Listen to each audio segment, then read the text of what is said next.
Pessoal, boa tarde a todos. Espero que todos estejam bem. Na aula de ontem, na aula 3, nós falamos sobre empresas com mais de um estabelecimento. O que quer dizer isso? Quer dizer o seguinte, pessoal. Vamos lá. Primeira coisa, quando a empresa com mais de um estabelecimento e essa empresa adota a CIPA, ela quer dizer que é CIPA por estabelecimento. Lá no artigo, dentro da NR5, no artigo 5.47, fala a seguinte questão. Sempre que duas ou mais empresas atuarem em um mesmo estabelecimento, a CIPA ou designado da empresa contratante deverá, em conjunto com a das contratadas ou com os designados, definir mecanismos de integração e de participação de todos os trabalhadores em relação das decisões das CIPAs existentes no estabelecimento. Esse artigo está dentro da NR5, que é o artigo 5.47. Então vamos ressaltar o seguinte, vamos lá. Primeira questão. Para a empresa ter a CIPA por estabelecimento, ele tem que trabalhar com o mesmo segmento. Como um exemplo, vamos supor que na Cachoeira tem uma empresa de construtora civil, certo? Essa empresa ela foi contratada para prestar um serviço em Rio Verde.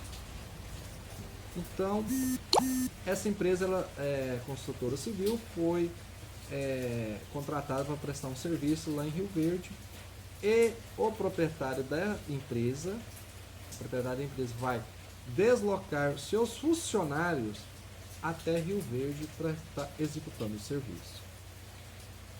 Como que funciona o membro da CIPA? Esse membro da CIPA, ele é escolhido pelo proprietário da empresa juntamente com os funcionários da empresa. Então, tem que ter um acordo entre o proprietário juntamente com os funcionários que serão designados a executar o serviço fora. Mas esse membro que foi escolhido entre o proprietário da empresa juntamente com o funcionário da empresa, esse membro ele tem que ter um conhecimento de CIPA.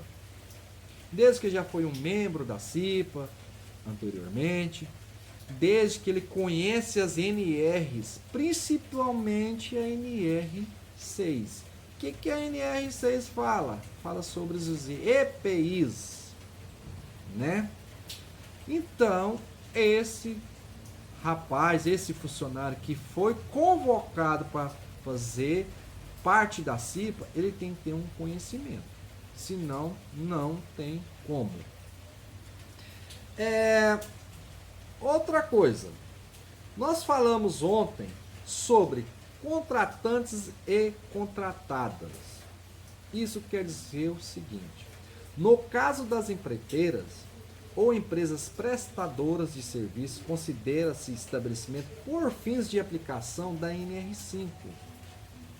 O local em que seus empregados estiverem exercendo as suas atividades. Sendo assim, tais empresas devem constituir a CIPA ou indicar designado no estabelecimento onde seus empregados prestam serviço. Conforme eu acabei de explicar para vocês.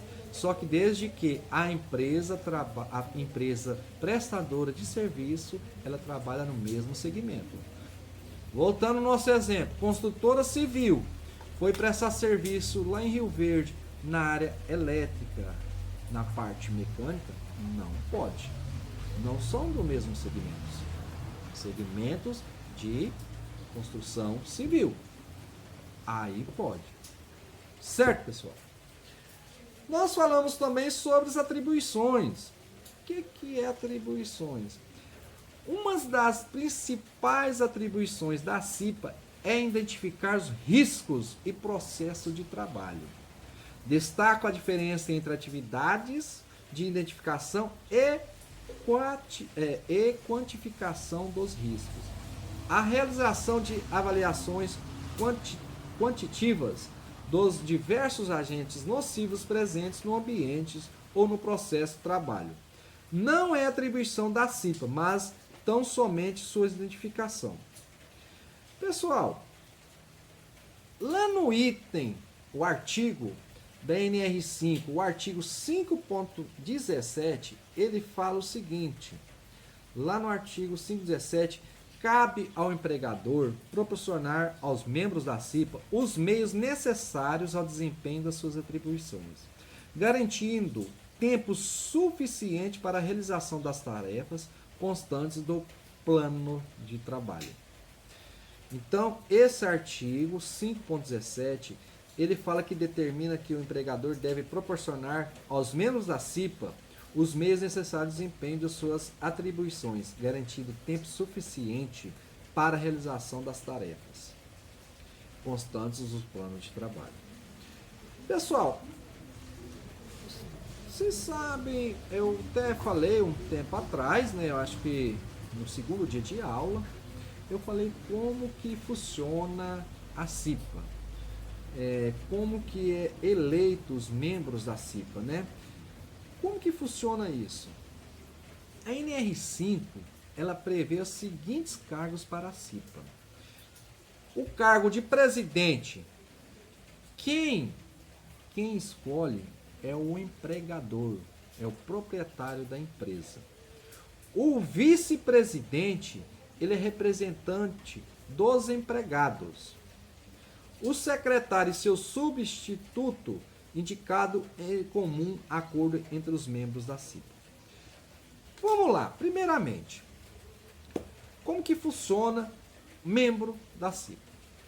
Os membros da CIPA é o seguinte, o presidente é o proprietário da empresa que escolhe um dos funcionários para ser o presidente, certo? Os outros membros da empresa, eles são o quê? Eles são feitos por votação entre os funcionários. Então tem a eleição e os funcionários votam para ver quem vai fazer parte da CIPA, vai ser membro da CIPA, né? Então ali quem tiver mais votos, dependendo do segmento da empresa, a quantidade de funcionários, que vai estar verificando quantos membros vai ter aquela empresa, quantos membros da CIPA vai existir naquela empresa. Então, vamos supor que na empresa precisa de 5 membros da CIPA, né? Então, um já é escolhido pelo próprio proprietário da empresa, e os outros 4 é por eleição. Os funcionários que vai estar votando para ver quem vai ser os eleitos. E o que acontece? Acontece que lá, voltando às atribuições, voltando um pouquinho, que nós estávamos falando agora há pouco, lá nas atribuições fala o seguinte, a CIPA deve realizar periodicamente verificações nos ambientes e condições de trabalho com o objetivo de identificar riscos que possam causar acidentes ou lesões de qualquer tipo ou severidades aos empregados. Por exemplo, pisos escorregadios, máquinas desprotegidas, realização de trabalho em altura sem a devida proteção coletiva individual, que é os EPIs, ou os IPCs. A norma não define qual deve ser a periodicidade dessa verificação. E pessoal, outra coisa. A cada reunião ordinária, os membros da comissão devem avaliar o cumprimento das metas fixadas em plano de trabalho e discutir as situações de riscos identificados. Caso as metas não tenham sido cumpridas, é importante que seu não cumprimento seja justificado em marcado uma nova data para que a meta seja atendida. E é o seguinte, pessoal, a CIPA, os membros da CIPA, eles não podem, como se diz que eu posso dizer aqui, o membro da CIP eles não pode mudar o mapa de risco da empresa, eles não têm autoridade. Então, um exemplo, eu sou membro da CIP, eu trabalho na empresa X e eu vejo que aquele local daquele empregador é um grau de risco muito grande de acidente, né? Eu, membro da CIPA, não tenho autoridade de chegar até naquele estabelecimento ali e mudar o meio, a forma, colocar adequadamente o funcionário para trabalhar para prevenir o acidente. Eu não posso fazer isso, eu não tenho autoridade para fazer isso. Isso aí geralmente o membro da CIPA vai, descreve e passa para o técnico de segurança. Ele pega e passa para o técnico de segurança, ou também lá nas próprias reuniões ordinárias, vai estar passando, o membro da CIPA vai estar passando, o presidente da CIPA vai anotar e vai até levar ao proprietário da empresa, ao diretor da empresa, quem é responsável pela empresa. Mas o membro em si, ele não pode fazer essa mudança. Ele não tem essa autorização. O técnico de segurança, sim. O técnico de segurança, ele tem toda a liberdade, o poder de fazer essas modificações. Porque é o seguinte, uma empresa que tem a CIPA, somente a CIPA, ele está ali para o quê? Prevenir o acidente entre os colegas de trabalho. Porém, se caso haja um acidente de trabalho, ele não é responsável.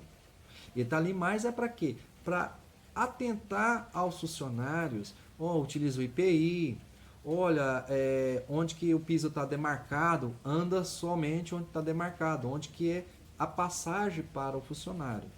Ele está mais ali para fazer essas orientações. O técnico de segurança não, o técnico de segurança já está para prevenir e não pode ocorrer o acidente. Caso haja um acidente dentro da empresa e o técnico de segurança ele foi alertado, ele estava ciente que poderia ocorrer esse acidente e ocorreu sem ele ter feito nada, ele pode sim pagar por isso. Ele pode perder até a carteirinha dele, que é o CREA. Então, o técnico de segurança, ele é responsável. O membro da CIPA, não. O membro da CIPA está mais só para fazer as orientações necessárias aos funcionários, está utilizando aos EPIs necessários, a forma correta de estar trabalhando, fazendo palestras, para prevenir o acidente em máquinas e equipamentos. Certo, pessoal?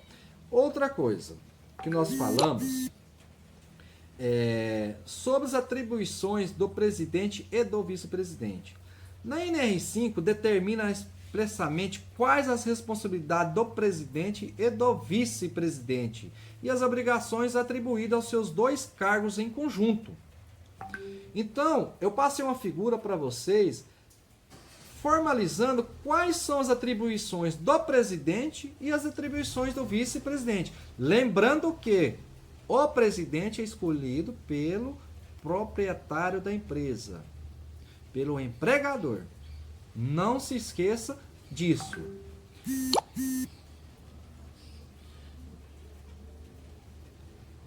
Nós falamos também sobre a vacância. No caso de afastamento definitivo do presidente, o seu substituto será indicado pelo empregador. Então, um exemplo é o seguinte, vamos supor que o funcionário, que ele é o presidente da CIPA, ele foi mandado embora ou ele pediu as contas. Quem que vai entrar no lugar? É o vice-presidente? Não é o vice-presidente. O empregador, o proprietário da empresa, ele tem autoridade de indicar um substituto para esse presidente. Certo, pessoal? Pessoal, então o que eu tinha que passar para vocês da aula de ontem, a aula 3, é isso aqui. Aquele aluno que ficou com alguma dúvida, pode estar argumentando lá na plataforma. Eu eu estarei à disposição, certo, pessoal? E lembrando que hoje o material de aula, juntamente com o vídeo, é na plataforma. A partir de hoje, nós estaremos utilizando a plataforma. Tá ok, pessoal?